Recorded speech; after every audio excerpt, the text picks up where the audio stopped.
पे ये पूछो कि महंगाई कितना है और गरीबी कितना है, बेरोजगारी कितना है। ये जो सारे लोग हैं ना बेरोजगार है, कसम खुदा से मैं कसम कहता हूँ कि लोग मजबूरी की वजह से भीख मांगता है इधर और ख़ुदकशी करने पे मजबूर है।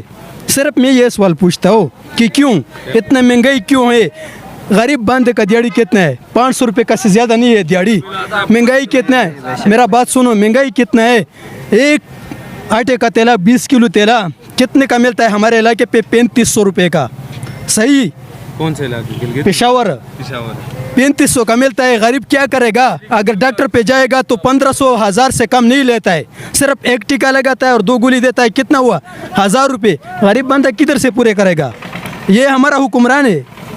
हाँ, मैं कसम कहता हूँ कि लोग खुदकशी करने पे मजबूर है। सिर्फ इसका हल नहीं। मौजूदा जितने भी ये हालात है, इसका जिम्मेदार आप किसको समझते हैं? क्योंकि पीडीएम की जो हुकूमत, मेरी बात सुने, पीडीएम की जो